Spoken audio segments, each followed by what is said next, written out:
Ikhwan sekalian, Bapak Ibu sekalian rahmati Allah Subhanahu wa taala, kita masuki dalil yang kedua dari dalil-dalil tentang hukum sihir dan hukum orang yang menyihir. Sihir perbuatannya, orang itu maksudnya pelaku. Dalil yang kedua adalah firman Allah Subhanahu wa taala dalam Quran surah An-Nisa ayat 51. Allah mengatakan yu'minuna bil jibti wa taghut. Mereka beriman kepada jibti dan beriman kepada taghut. Qala Umar bin Khattab menafsirkan, ya, jibtu itu adalah sihir. Kemudian taghut adalah syaitan. Ini Umar bin Khattab menafsirkan jibt. Jadi mereka mengimani sihir dan mengimani taghut. Maka berdasarkan dua dalil di atas dari Al-Quran tadi, maka para ulama beristidlal dengannya bahwasanya tukang sihir itu adalah kafirun. Kafir. Kenapa kafirnya? Karena sihir, pelaku sihir, dia mengingkari Allah Subhanahu wa taala. Mengingkari Allah Subhanahu wa taala. Disebutkan dari banyak tempat ayat dalam Al-Qur'an. Quran surah Al-Baqarah ayat 102 dan yang lainnya. Jadi tughyan atau taghut, ya, itu adalah syaitan. Ini mereka melampaui batas. Ya, taghut itu segala sesuatu yang melampaui batas. Kemudian sahabat Jabir bin Abdullah mendefinisikan atau menafsirkan ayat yang kita bacakan tadi. Beliau mengatakan at-tawaghid, taghut itu adalah kuhanu kana yanzilu alaihim syaitan. Jadi syaitan yang turun kepada dukun. Itu taghut namanya. Fi kulli hayyin wahidun. Di setiap kabilah itu pasti ada dukunnya. Ini kata sahabat, wajib mengimaninya. Setiap desa pasti ada dukunnya. Setiap kabilah, suku pasti ada dukunnya. Di Bangko aja itu, satu RT aja ada dukunnya. Ada dukun. Mulai dukun besarnya, gembongnya dukun, ya, sampai anak buahnya dukun. Jadi banyak. Ini kata sahabat Jabir. Ya. Ya, mereka inilah wa kana haula'i kuhanu, yang syaitan turun kepada mereka. Di mana syaitan itu mereka mencuri berita dari langit. Nah, ini yang kita sebutkan tadi, ya, dalam Quran surah Asy-Syu'ara ayat 221. Bahwasanya syaitan mencuri berita di langit tiga apa? Fase. Fase pertama gimana tadi? Sebelum diutusnya Rasul. Itu banyak sekali mereka mencuri berita dari langit. Akhirnya mereka membuat 100 kedustaan. Jadi ketika mereka mencuri berita dari langit, ada saja anak panah yang melempari mereka. Itu pada fase kedua, ketika Rasulullah SAW sudah diutus. Iya, kemudian fase yang ketiga, ketika Rasulullah SAW sudah wafat. Sebutkan oleh Allah, hal unabbiukum ala man tanazzalu syayatin. Muhammad, maukah aku beritahu kepadamu kepada siapa syaitan itu diturunkan? Maka Allah mengatakan kepada Muhammad, tanazzalu ala kulli afakin asim. Syaitan itu diturunkan kepada setiap pendusta lagi banyak membuat dosa. Siapa pendusta di situ? Tukang dukun. Banyak membuat kedustaan dan banyak berlumur dosa. Yulquna sam'a. Mereka menghadapkan pendengaran mereka kepada syaitan. Wa aksaruhum kadzibun, dan mayoritas mereka banyak melakukan kedustaan. Ini Allah beritakan tentang syaitan yang mencuri berita dari langit. Nah, taib. Kemudian dalil yang terakhir saya sebutkan di sini. Kata Nabi SAW dari sahabat Abu Hurairah radhiyallahu anna Rasulullah SAW, ijtanibus sab'a mubiqat. Ya, kata Nabi, jauhi oleh kalian 7 perkara yang membinasakan kalian, yang meluluh lantakkan kalian. Qalu ya Rasulullah. Para sahabat bertanya, wahai Rasul sallallahu alaihi wasallam, wa ma hunna? Apa 7 perkara tersebut? Salah satu di antaranya adalah syirku billah. Yang ini menyekutukan Allah Subhanahu wa taala. Baik, sebelum kita sampai menyebutkan lanjutan dalilnya, kata Syekh di sini, sab'u hatta tanajjaba, natajannabaha. Ada 7 perkara yang kita harus meninggalkannya sampai kita harus menjauhinya. Karena kata Syekh, li'anal insan la yumkinu ayatajannaba syai' illa ba'da ayya'rifahu, atau ayya'rifahu. Karena seseorang nggak mungkin menjauhi sesuatu kalau dia nggak kenal, ya kan? Beda dengan orang yang hanya diberikan kebaikan-kebaikan saja, kalau nggak ditunjuk keburukan, dia nggak akan tahu kalau itu buruk. Makanya ya mesti kita menjauhi suatu perkara, pasti tahu ini keburukannya apa, sehingga kita jauhi. Khamar keburukannya apa sih? Rokok keburukannya apa sih? Ganja keburukannya apa sih? Ya, membunuh keburukannya apa? Kalau kita nggak mengetahui keburukannya, maka mustahil, nggak mungkin kita bisa menjauhinya. Karena kita tahu rokok itu adalah begini, membuat kerusakan, ya, mudarat, bukan mudarati dirinya saja, bahkan mudarati orang lain juga, zalimnya sudah bertingkat-tingkat. Kita bisa menjauhinya karena kita tahu keburukan. Ini kata Syekh. Iya. Demikian pula kita tidak bisa,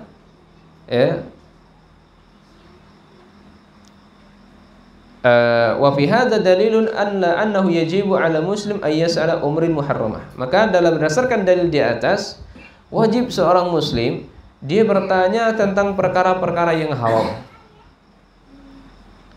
dan mengetahui wa ya'rifal umur syirkiyah, mengetahui perkara-perkara syariah, perkara-perkara syirik, hatta yatajannabaha, sampai dia menjauhinya. Makanya para sahabat dulu, kalau nggak salah sahabat Huzaifah, ya Rasulullah,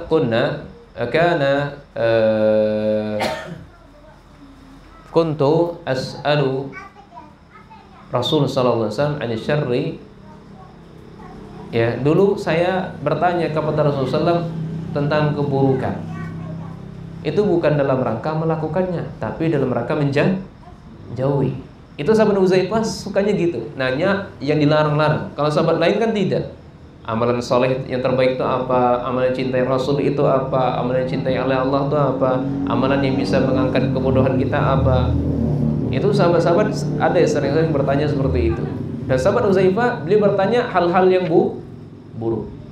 Beliau bertanya bukan untuk melakukan, tapi untuk menjauhi. Maka kata beliau di sini, wajib bagi kita kalau ingin terhindar dari keburukan, keharaman, maka kita tanya, ya, apa keburukannya, sehingga kita bisa meninggalkannya.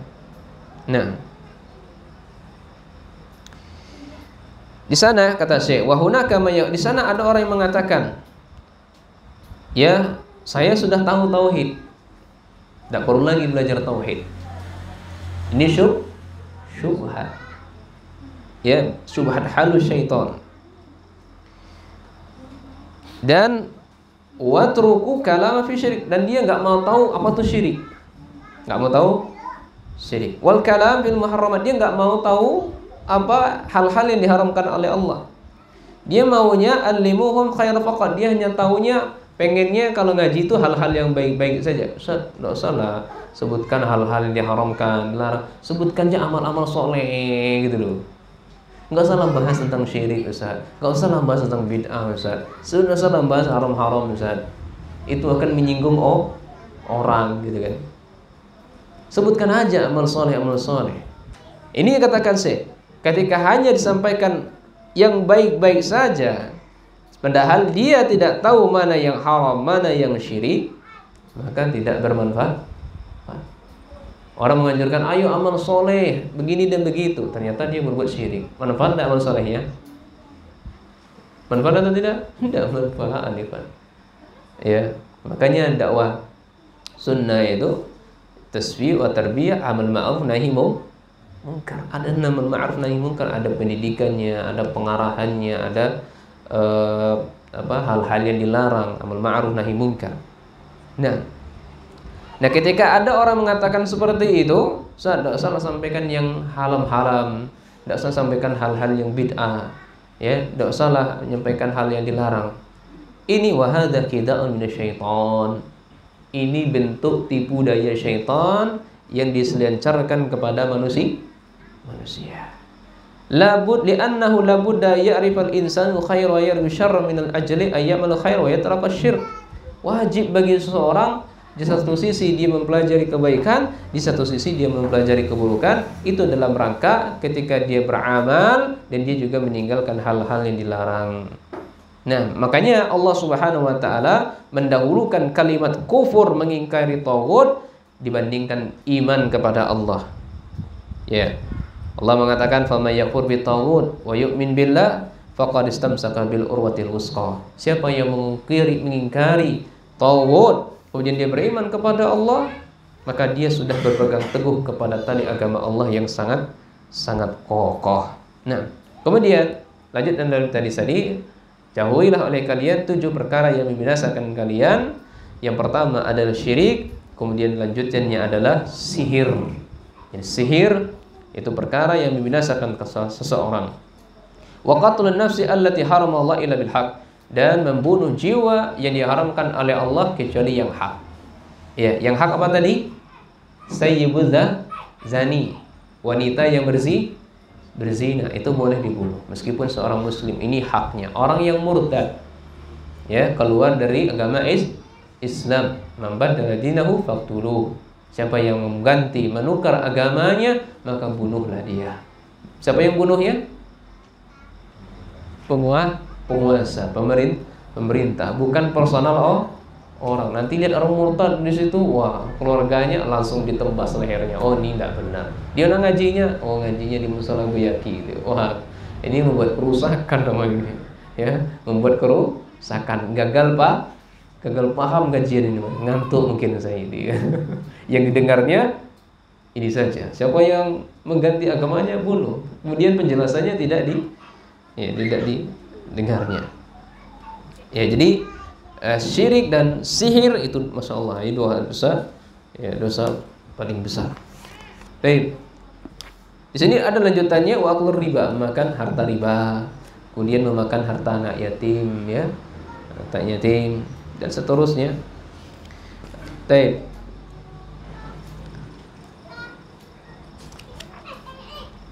Mana dalil yang menunjukkan hukum bagi sahir itu dibunuh? Ya. Jadi kesimpulannya apa? Secara mutlak dia dibunuh. Dalilnya ada dari sahabat Jundub, marfu, hadisnya marfu. Kata Nabi sallallahu alaihi wasallam, haddus sahir darbatus sayf. Hukuman bagi tukang sihir itu dipenggal lehernya dengan pedang. Dipenggal lehernya dengan pedang. Hadis ini diriwayatkan oleh Imam Tirmizi, Tabrani dan Baihaqi. Hadis ini ternilai adalah hadis sahih. Nah, mauquf hadisnya. Demikian pula hadis diriwayatkan Imam Bukhari dari sahabat Bajalah bin Abadah. Qala kataba Umar bin Khattab radhiyallahu anhu. Jadi sahabat Umar bin Khattab pernah menulis surat. Apa isi suratnya? Kata isi surat dari Umar bin Khattab, aniktulu kulla sahirin wa sahirah. Ya, ini isi surat Umar bin Khattab, ya, ketika beliau menjadi khalifah, surat-surat kepada gubernur-gubernur beliau, ya, masing-masing daerah. Setiap tukang sihir laki-laki, setiap tukang sihir wanita ini dibunuh. Qala faqatalna thalatha sawahir. Dia mengatakan kami telah membunuh, ya, tukang sihir atau penyihir 3.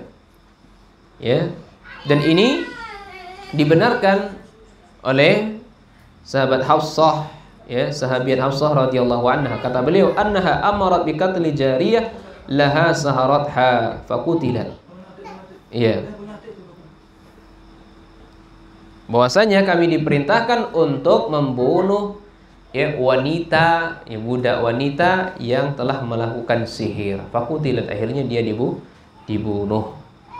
Nah, jadi Umar bin Khattab dan sebagai Khulafa Ar-Rasyidin menulis surat kepada para penguasa waktu itu untuk membunuh penyihir laki-laki, penyihir perempuan. Kemudian beliau menasihatkan di isi surat tersebut, di akhirnya kata Umar bin Khattab, alaikum bisunnati, wajib bagi kalian berpegang teguh dengan sunnahku, was sunnah khulafa ar-rasyidin, dan sunnahnya khulafa ar-rasyidin, yakni Umar bin Khattab, Abu Bakar As-Siddiq, Umar bin Khattab, sunnah dan Ali. Perbuatan beliau itu adalah sunnah al-mahdiyyin min ba'di, yang mendapatkan petunjuk setelah saya. Nah,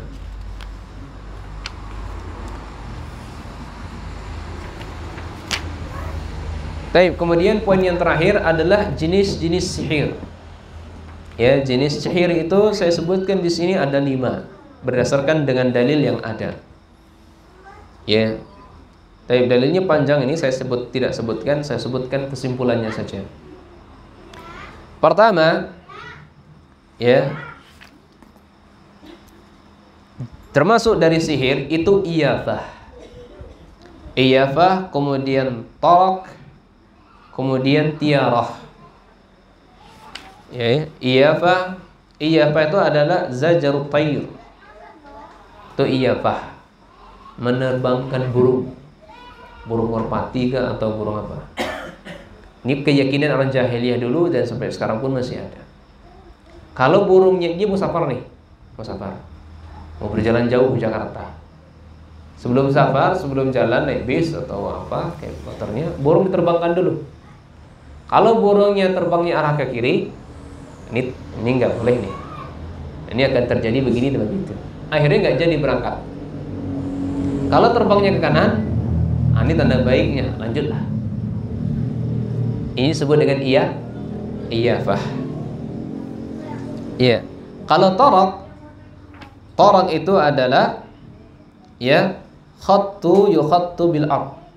Ini tarak. Ya. Jadi seorang itu melukis di tanah, garis-garis gitu, bergaris-garis di tanah. Kemudian sebagian garisnya itu dihapus, sebagian garis dihapus, ya. Kemudian garis yang tersisa, yang tertinggal, itu diartikan dengan arti-arti tertentu. Ya, kamu nanti begini, kamu nanti begitu, sesuai dengan yang mereka pelajari dari ilmu sihir.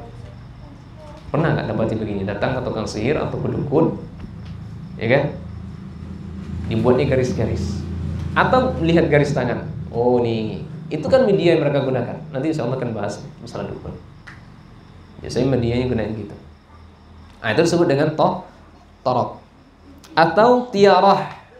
Tiarah ini, ya, bahasa kitanya merasa bernasib sial.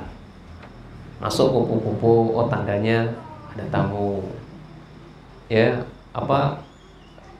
Tidak boleh nyapu malam.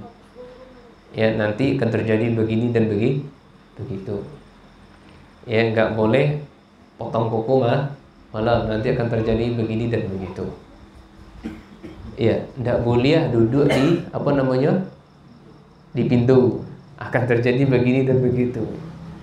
Iya. Ikhwan, ini 3 hal ini saya pernah tanya sama orang tua dulu. Ya, yang umurnya sekarang masih ada 90 tahun. Ya.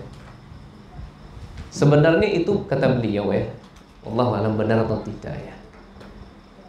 Kenapa kita nggak boleh motong kuku malam itu bukan karena akan terjadi ini dan itu, tidak. Itu sebenarnya nakut-nakuti saja sebenarnya. Sebenarnya jangan potong kuku malam. Orang dulu kan tidak ada lampu.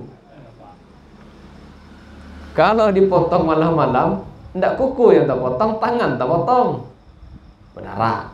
Itu sebenarnya, yang sebenarnya itu tujuan mereka. Tapi menakut-nakutinya,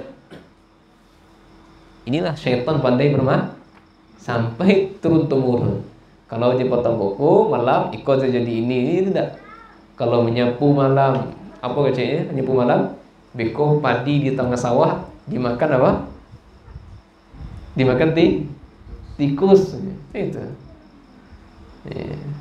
Atau duduk di pintu jangan akan terjadi begini dan begitu. Sebenarnya itu kalau duduk pintu kan ganggu orang lewat, gampang aja ya, jangan duduk pintu, nanti ganggu orang lewat, cari tempat lain. Tapi dibuat untuk nakut-nakuti, jangan duduk di pintu, akan terjadi begini dan begitu. Kalau lihat ya, apakah benar tafsiran beliau seperti itu atau tidak? Ya, yang sampai kepada kami, ya duduk di pintu nggak boleh, akan terjadi dan ini nasib siang. Nah, atau ada satu lagi burung apa ya namanya ya? Dia berbunyi-bunyi gitu ya, siang hari atau tengah hari. Nanti katanya kalau diikutin suaranya telinga kita apa? Telinga apa namanya? Terpotong katanya gitu kan. Berulat telinga, apa namanya itu? Hah? Enggak, bukan itu nampaknya. Suaranya suara apa itu namanya? Ya lupa saya. Benar atau tidak? Kita dilarang, nggak boleh menyimak suara burung tertentu. Ini bernasib siar. Jadi 3 ini, iyafah, tarak dan tiara, disebutkan Nabi sallallahu alaihi wasallam, innal iyafah wa taraka wa tiara minal jibti. Iyafah, wa tarak dan tiara itu bagian dari sihir. Dalam riwayat lain adalah ranatus syaitan. Dalam riwayat lain ranatus syaitan. Ya, suaranya syaitan itu bagian dari sihir. Makanya musik Bapak Ibu sekalian itu suaranya syaitan. Ya, itu adalah sihir. Makanya kita ketika mendengarkan musik, tersihir nggak orang?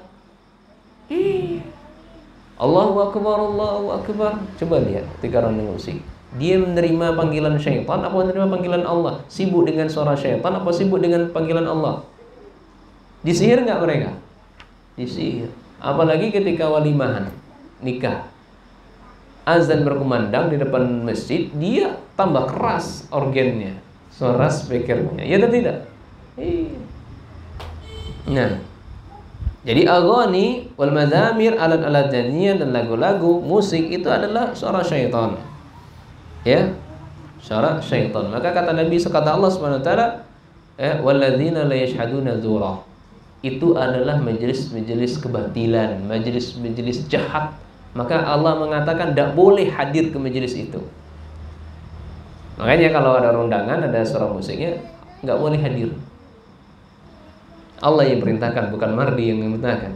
Suara syaitan, ada nyanyian, musik, dalam Al-Quran dijelaskan nggak boleh kita duduk, nggak boleh kita hadir.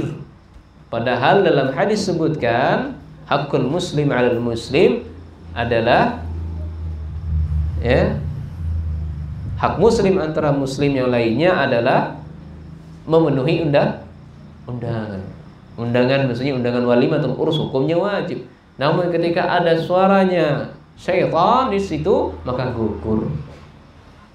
Kalau maupun menghadirinya, maka silakan hadiri setelah selesai acara atau sebelum acara. Itu tempatnya. Besok mau orgian sekarang, atau mau akad walimahan, atau sudah selesai benar orgian, udah bongkar-bongkar semuanya datang.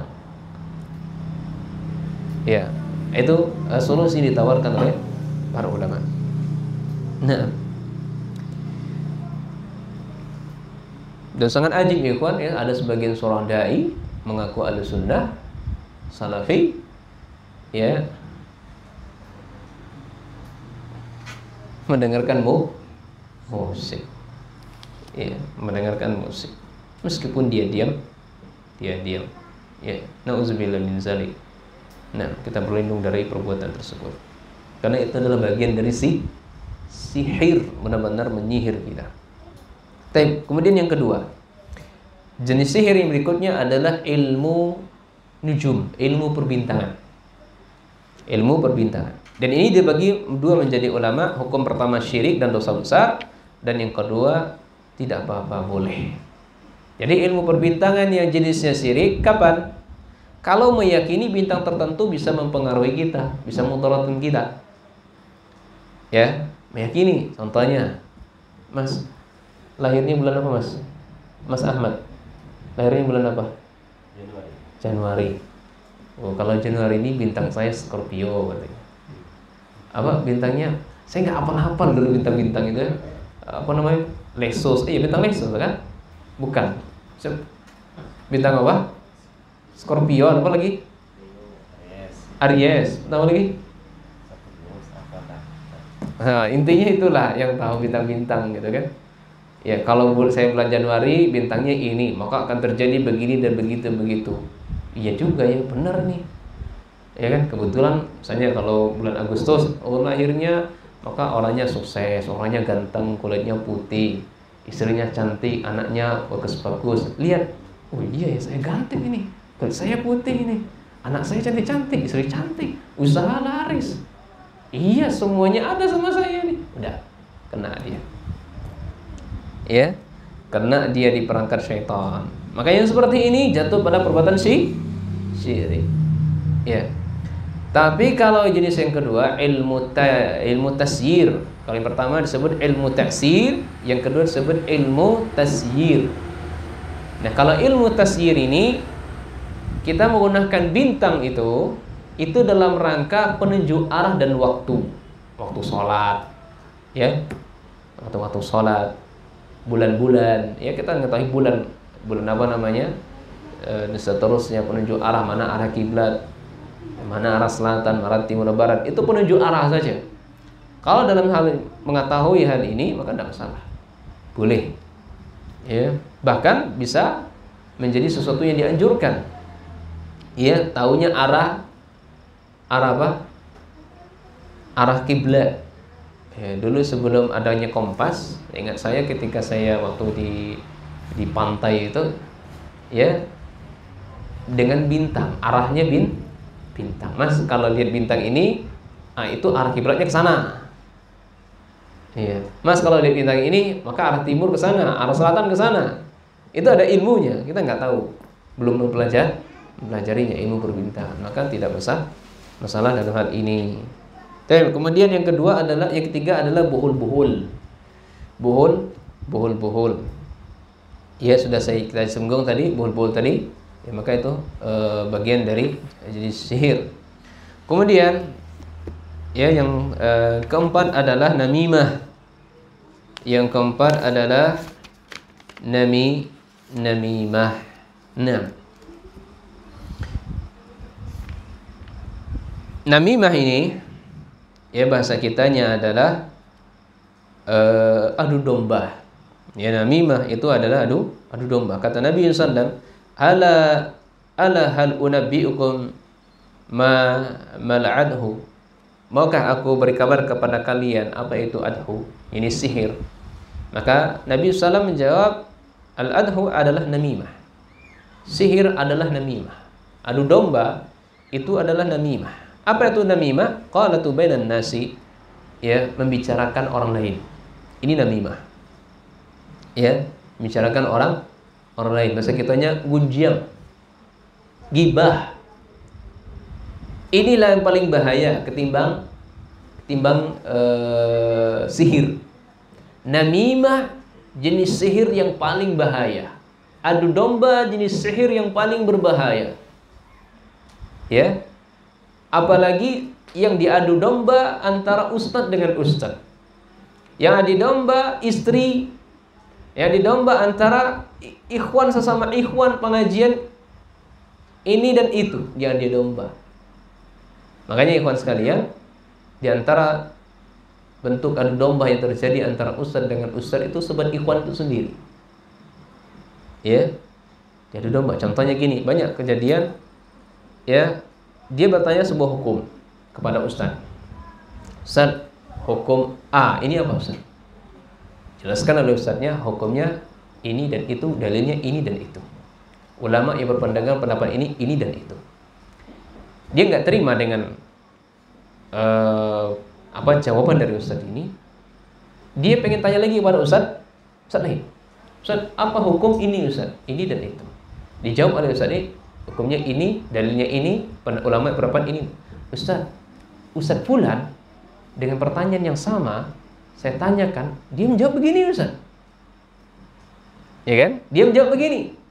Itu sudah menjadi adu domba. Maka di antara adab kita bertanya, tidak usah menyebutkan nama ustaz ketika kita bertanya dengan ustaz lain. Cukup bagi kita yang tahu Ustaz A dengan kasus yang sama dalilnya ini. Sesuai ya pemahaman kita atau tidak? Masuk akal enggak penjelasan beliau dengan apa yang beliau sampaikan? Ustaz ini lain pula. Sesuai enggak dengan? Tergantung kita memilih mana pendapat yang lebih condong menurut ya sebatas kemampuan yang kita miliki. Demikian pula ketika kajian, ustaz itu menjelaskan ini dan begitu, sampai dia disampaikan kepada ustaz lain. Penjelasan begini dan begitu. Ya. Ini sudah jadi adu domba. Boleh jadi yang ketika ikhwan yang dengar kajian ya tidur, ngantuk, akhirnya gagal paham. Kita tidaklah seperti Imam Syafi'i dan Imam Bukhari. Semua yang diucapkan oleh ustaz langsung hafal. Iya. Makanya kita ngaji itu butuh catat biar ingat apa yang kita sampaikan. Makanya kita kasih nyatat itu kita sampaikan lagi kepada guru Ustaz. Ustaz, tolong cross check Ustaz, benar nggak sih apa yang saya catat? Biar saya nggak salah, gagal paham. Ya, ini banyak kejadian di ikhwan. Ya, ketika kami berbincang-bincang dengan para asatizah itu, kita diadu domba dengan ikhwan-ikhwan itu sendiri.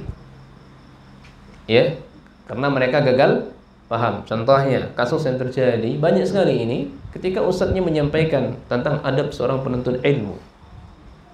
Ya, kita itu mestinya ngaji itu meskipun kita sudah diustadkan, sudah menjadi ustadz, kita tetap ngaji.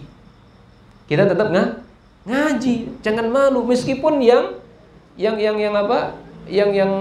mengajar kita itu adalah anak muda.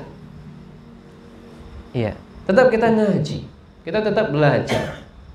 Jangan malu untuk tidak belajar. Saya sudah ustaz saya belajar. Justru dia semakin butuh dia untuk paling banyak belajar.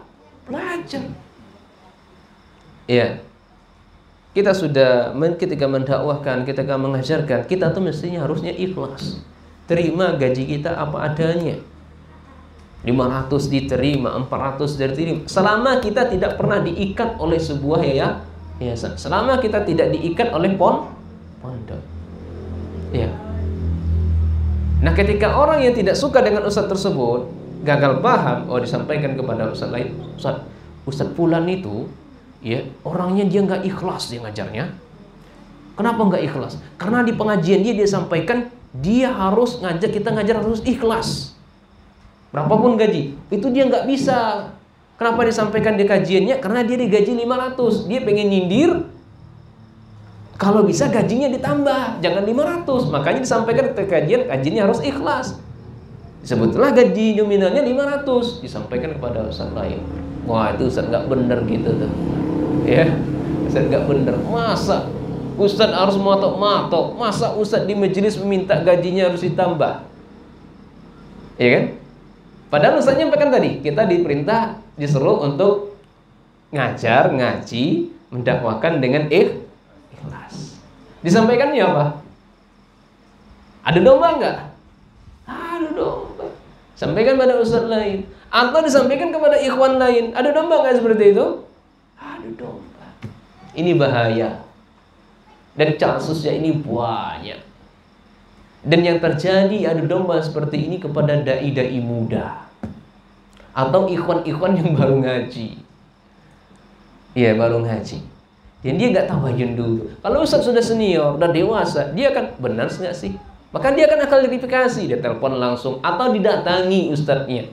Ustaz, saya dapatkan kabar dari ikhwan begini, antum menyampaikan begini di majelis, benar begitu? Enak kan? Ada tabayun, ada klarifikasi. Benar nggak disampaikan oleh fulan? Ternyata saya klarifikasi tidak benar. Berarti ikhwan itu ada domba, kurang ajar. Ya, nggak baik adabnya seperti itu. Adu domba antar ustaz. Makanya dijelaskan oleh para ulama, yufsidun namam fis sa'atin wa yufsidus sahiru fis sanah. Ya, kerusakan yang ditimbulkan oleh namimah, ya, itu dalam sekejap bisa menimbulkan kerusakan. Namimah dalam sekejap bisa membuat kerusakan. Tapi kalau sihir nggak sama seperti namimah. Kadang butuh proses tahun 2 tahun baru terjadi. Ya, kalau kita disihir oleh orang, nggak mesti harus hari itu hancur kan? Ya kan? Perlahan-lahan, mulai dagang nggak rame, ya kan? Awalnya rame, nggak rame. Kadang dia warungnya dilewati orang, ya, atau nggak dilihat oleh orang. Dia sudah biasa nampil di situ, tiba-tiba dipalingkan ke yang lain. Perlahan-lahan, kadang setahun, kadang sebulan. Tapi kalau namimah, enggak, sekejap, sesaat aja. Ketika dia sudah menggibahi, ketika dia sudah mengadu domba, ustadz dengan ustadz atau dengan orang lain, sesaat itu dia menimbulkan kerusakan. Iya. Makanya ini termasuk, ya, merupakan dosa besar. Nah,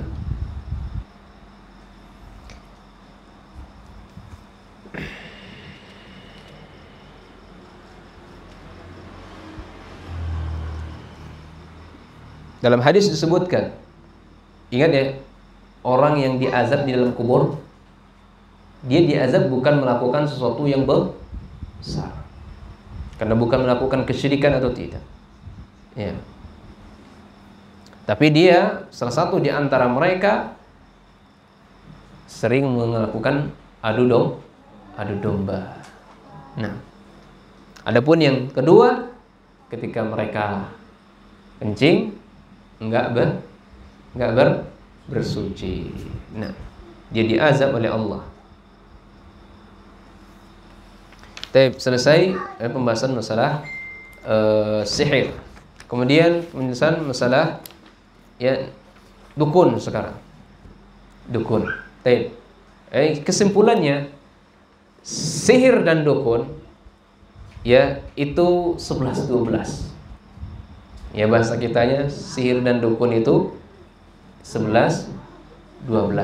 Cuman bedanya, ya, kalau dukun itu adalah yukhbirul mughibat min asya'i mustaqbal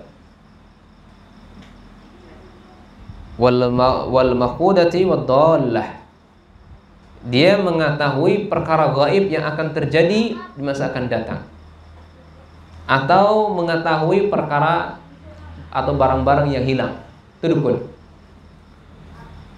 Kalau sihir, dia macam mantra, jimat-jimat yang digunakan. Tapi ini juga dengan bantuan syaitan, karena syaitan memiliki kemampuan seperti ini. Ya, dukun bekerja sama dengan syaitan, memiliki kemampuan memberitakan kepadanya, barang kamu hilang di mana? Cincin. Mana cincin tadi? Kalau luang di mana tadi? Oh, ada lah di rumah tuh. Balik-balik lah kasur tuh. Iya kan? Bongkar-bongkar aja lah kasur. Paling dibalik lampe aja tuh, balik tikar. Ya. Nah, itu bantuan syaitan. Nah,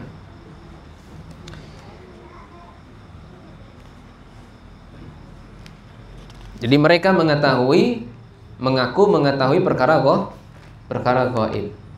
Ya, padahal perkara gaib itu tidak ada satupun yang mengetahui kecuali siapa? La ya'lamuha illallah. Tidaklah mengetahuinya kecuali hanyalah Allah Subhanahu wa taala. Baik, saya bacakan saja, disebutkan dalam Quran surah An-Naml tentang qul la ya'lamu ma fis samawati wal ardi al-ghaiba illallah. Katakan wahai Muhammad, tidak ada satupun yang mengetahui di langit dan di bumi perkara gaib kecuali hanya Allah Subhanahu wa taala. Adapun nabi, ya, nabi hanya diberitahu oleh Allah Subhanahu wa taala, ya, sesuai dengan hal-hal yang dibutuhkan oleh Rasul sallallahu alaihi wasallam. Baik, poin yang kedua, dalil yang berbicara tentang masalah dukun. Dukun tadi apa? Mengkhabarkan berita-berita yang akan terjadi masa akan datang. Kemudian dalilnya disebutkan dari sebagian istri Nabi sallallahu alaihi wasallam, man ata arrafan fasa'alahu an syai'in fasaddaqahu bima yaqul lam tuqbal lahu salatun arba'ina yawman. Ya, ini kalau dalam riwayat lain tidak ada kata fasaddaqahu. Ya, tidak ada kata fasaddaqahu. Dia bukan terdapat dalam Muslim, hanya saja terdapat dalam riwayat Imam Ahmad. Iya. Kalau riwayat Imam Muslim nggak ada kalimat fasaddaqahu. Kalau riwayat Ahmad ada fasaddaqahunya. Apa kata Nabi SAW? Siapa yang mendatangi arrafan, tukang ramal atau sihir, penyihir, ya, fasa'alahu an syai'in, dia bertanya kepada dukun tadi atau tukang sihir tadi, ramal tadi, kemudian dia membenarkannya apa yang dikatakannya, maka sholatnya 40 hari tidak diterima. Sholatnya 40 hari tidak diterima. Jelaskan oleh Shalih Fauzan di sini, itu mendatangi saja, ya, mendatangi saja. Karena mendatangi tersebut adalah tindakan kriminal dan haram, meskipun dia tidak membenarkannya. Karena riwayatnya dua tadi kan, riwayat Imam Ahmad dan riwayat Muslim. Riwayat Imam Ahmad tanpa fasaddaqahu. Riwayat Muslim, riwayat Imam Ahmad ada fasaddaqahu, riwayat Muslim tidak ada. Meskipun seseorang mendatangi dukun atau tukang ramal penyihir, dia nggak membenarkannya, hanya sebatas datang saja, dia sudah melakukan keharaman, ya, dia sudah melakukan kriminal. Maka sholatnya tidak diterima 40 hari. Dalam riwayat lain 40 malam tidak diterima oleh Allah. Sholatnya sah. Sholatnya sah selama terpenuhi syarat dan rukun. Yang tidak diterima pahala. Dan meskipun tidak diperintah oleh Allah Subhanahu wa taala untuk mengulang sholatnya tersebut. Nah, dalam hadis lain sebutkan, ya, man ata kahinan fasaddaqahu bima yaqul faqad kafara bima unzila ala Muhammad. Siapa yang mendatangi dukun, kemudian mendatangi dukun tersebut, dibenarkan apa yang dikatakan dukun, maka dia telah kufur terhadap apa yang diturunkan oleh Nabi Muhammad sallallahu alaihi wasallam. Kufur. Nah, kemudian berdasarkan dalil ini, para ulama mengelompokkan ada 3 hal mendatangi dukun. 3 hal. Pertama, hanya sebatas datang saja, haram. Ya, haram. Dia mendatangi dalam rangka untuk belajar, haram. Atau dia mendatangi itu dalam rangka ngapain? Membuktikan kebohongan dia, ingin membantahnya, ingin menjelaskan kebobrokan dia, kedustaan dia, ingin menegakkan hujjah, dalil kepada tekan dukun, ini dianjurkan. Ya, makanya Syekh Imam Albani pernah rahimahullah taala pernah berdebat dengan dukun, ya. Imam Albani pernah berdebat dengan dukun, dia datangi dukun ingin membantah. Kan dukun mengetahui apa tadi? Perkara gaib. Kamu kan yang jago tentang perkara gaib kan? Iya. Langsung dukun itu tempeleng. Ditampernya dukun itu. Loh, katanya tahu perkara gaib. Kok saya ancang-ancang nampar kok enggak tahu? Itu menunjukkan kamu itu bohong. Menunjukkan kamu itu bohong. Jadi itu untuk bantah dukun itu gampang aja. Tampar aja. Siap. Datang nih tampar dia. Katanya tahu kok. Tahu kan? Loh, kok saya nampar aja kamu nggak tahu? Kalau kamu tahu perkara gaib, wah ini fulan ini kan nampar saya nih. Nah, dari awal lah sudah sampaikan, kamu akan nampar saya kan? Aku nggak disampaikan gitu. Baik.